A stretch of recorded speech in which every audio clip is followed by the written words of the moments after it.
안녕하세요, 정철입니다. 이번에는 관계형 데이터베이스에 대해 공부해 볼게요. 데이터 모델에는 여러 가지가 있는데 정보 처리 기사 데이터베이스 과목에는 관계형 데이터베이스만 나옵니다. 그래서 관계형 데이터베이스는 relation, 테이블 형태로 데이터를 저장하고 관계를 정의하는 데이터베이스다. 이 정도만 이해해 주시고 넘어가 보면 관계형 데이터베이스의 구조인데, 자, 여기서는 용어를 한번 정리하고 갈게요. 용어가 좀 헷갈릴 수 있기 때문에, 자, 우선 이 표 전체를 relation이라고 부릅니다. relation.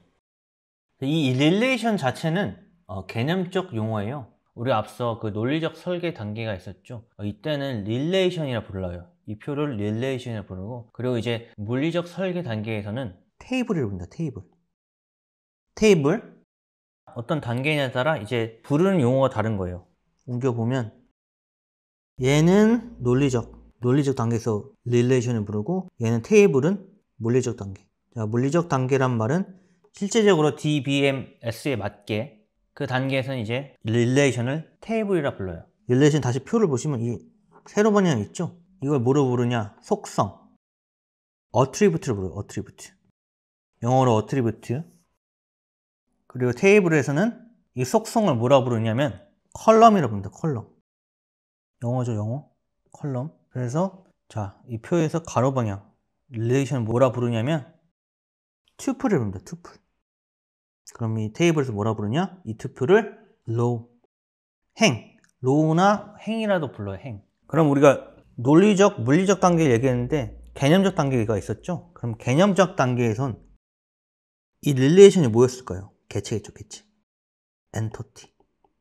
학생, 우리가 실제 현실에서 데이터 모델화 해야 되는 것을 개체라 하잖아요. 엔터. 이 개체가 이제 릴레이션이 되고, 그 다음에 물리적 단계에서는 테이블이 된다. 이렇게 용어가 이렇게 정리해 주시면 되고요.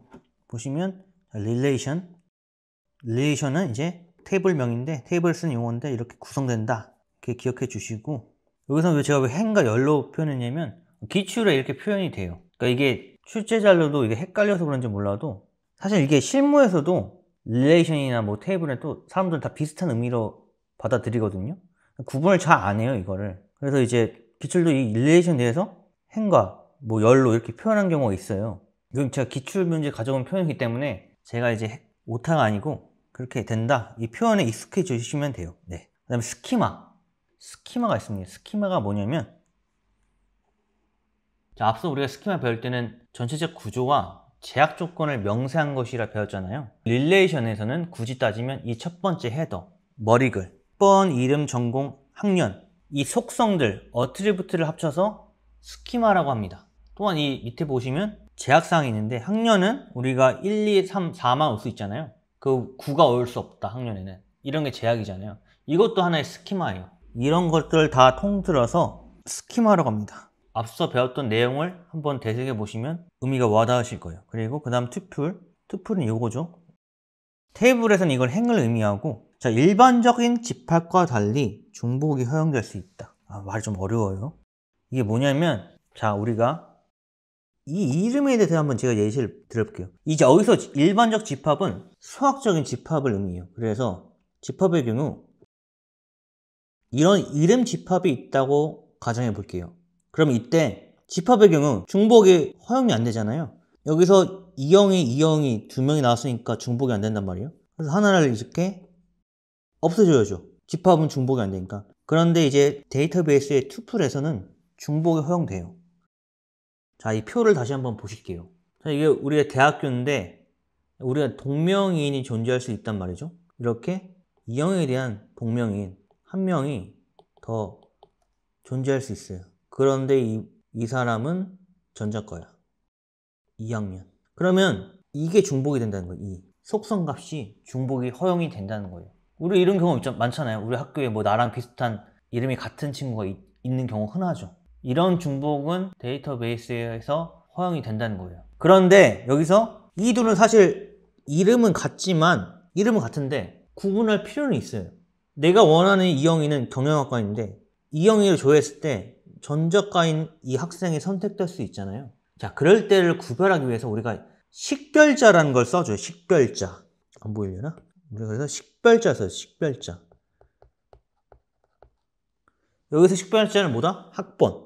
이렇게 학번이 식별자가 됩니다. 자, 식별자는 말 그대로 중복이 될 수 없는 고유한 값을 의미해요. 그러니까 이런 고유한 값이 존재해야 우리가 데이터를 찾을 수 있잖아요. 그래서 이 경우에는 학번같이 중복이 되지 않은 경우를 만들어주는 거예요. 이 전적과 이영희에 대해서도 하나의 학번이 이렇게 만들어지겠죠. 이 학번은 얘랑은, 이 이영희의 얘랑은 중복이 될 수 없는 거예요. 왜냐하면 고유한 값을 가져오기 때문에. 데이터베이스는 이런 식별자를 기본키라고도 불러요. 기본키. 기본키는 제가 뒷부분에 또 설명을 할 거예요. 그래서 여기서는 기본키, 구별하기 위해서 필요하다. 이 정도만 알아주시고, 이 학번을 통해서 그러면 우리는 이영희를 명확하게 구분할 수 있겠죠. 자, 지저분하니까 한번 다 지울게요. 자, 그래서 그 다음에 이제 파일 구조에서는 또 레코드라고도 한다. 요것도 이런 표현도 있으니까 한번 기억해 주시고, 요거는 그냥 암기사항이에요, 암기사항. 그리고 투플들 사이에는 순서가 없다. 이게 무슨 말일까요? 투플들 사이에는 순서가 없다. 이거는 얘랑 얘랑 1번 행과 2번 행이 위치를 바꿔도 문제가 없다는 거예요. 이게 바꿔도 데이터를 찾거나 이렇게 조작하는 데는 문제가 없잖아요. 그래서 투플들 사이에는 순서가 없다. 이 표현도 기억해 주세요. 이 행 자체에 순서가 있는 개념이 아니니까요. 그러면 카디널리티. 자, 릴레이션에 포함된 투플의 수. 굉장히 쉬워요, 이 표현도. 그러면 이 테이블에서 카디널리티는 몇 개일까요? 투플이 4개죠. 자, 카디널리티는 4개입니다. 이 행의 개수, 투플의 개수를 카디널리티라고 합니다. 자, 그러면 여기서 특정 데이터 집합의 유니크한 개수를 의미하잖아요. 자, 우리가 어떻게 유니크하게 만들었죠? 고유한 값을 만들었죠? 이 행에 대해서 바로 이 학번을 통해서. 이 식별자 때문에 이 하나의 행과 이 하나의 행은 완전히 똑같을 수가 없어요. 학번은 한 사람마다 무조건 다를 수밖에 없죠. 이 행마다 다를 수밖에 없잖아요. 그렇기 때문에 학번이 무조건 다를 수밖에 없기 때문에 유니크한 값을 가지는 거예요. 그런데 이 학번이 없다. 그러면 동명이인도 존재할 수 있고 또한 이렇게 학과가 또 겹칠 수 있잖아요. 그래서 우리는 이 식별자를 통해서 기본키를 통해서 유니크한 값을 가진다. 그래서 유니크한 카디널리티는 유니크한 값의 개수를 의미해요. 개수. 자, 그럼 속성은 테이블 열이었죠. 근데 속성들 사이에는 순서가 없고 도메인 값을 가진대요. 도메인 값이 무엇이냐면, 자, 테이블 넘어갈게요. 왔다 갔다 좀 불편한데 좀만 참아주세요. 속성은 뭐였죠? 이 세로 방향, 이 열이었죠. 근데 이 열은 이름과 전공이 순서를 바꿔도 되죠. 전공과 학년도 순서를 바꿔도 되고, 이 의미예요. 순서가 없다는 의미는. 그런데 여기서 도메인 값을 가진다 그랬어요. 속성 값을. 도메인 값을 가진다. 이 의미는 무엇이냐면 밑에 보시면 학년 도메인이 있어요. 그러니까 대학교에서 우리는 1학년, 2학년, 3학년, 4학년만 존재하잖아요. 이 값의 범위를 넘을 수 없다는 거예요. 즉 허용값이 존재한다는 거예요. 자, 대학생의 경우 그러면 9학년 이 학년 속성값에 우리가 9학년을 넣을 수 있을까요? 넣을 수 없죠. 도메인 값을 벗어나니까. 그러면 도메인 값을 가진다는 의미는 이 허용된 범위에서만 값을 갖게 된다. 이렇게 생각해 주시면 됩니다. 차수. 차수는 릴레이션에 포함된 속성의 수. 위의 표에서 다시 보시면 속성의 수는 몇 개죠? 4개죠. 자, 그러면 차수, 디그리. 이 릴레이션에 대한 디그리는 4개입니다. 그 개수에 대해서 속성에 대한 개수다. 이렇게 기억해 주시면 되고요. 그 다음 거 볼게요. 그 다음은 도메인. 자, 아까 설명해 드렸죠? 대학교 학년은 1, 2, 3, 4의 값만 가질 수 있다. 그 이외의 값은 가지기 힘든다. 뭐 건축학과는 뭐 제가 알기로 5학년까지 있다고 알겠는데 그거는 뭐 그럴 예상이 있으면 또 도메인 값이 늘어날 테고, 하나의 속성에 대해서는 허용된 값만 가져야 된다. 이게 도메인이고요. 인스턴스가 있어요. 인스턴스. 자, 스키마 구조에 따라 실제 저장된 데이터의 집합. 이건 그냥 행을 의미하거든요. 그냥 릴레이션에서 투플이나 테이블로 치면 행 그 자체를 의미해요. 그래서 릴레이션의 외연이라고도 불린다. 이 의미가 무엇이냐면 이 테이블에 보시면 이 첫 번째가 우리가 스키마라 했죠. 스키마. 얘는 그냥 내연을 의미해요. 내연. 그러면 이 내연 외에는 외연이겠죠.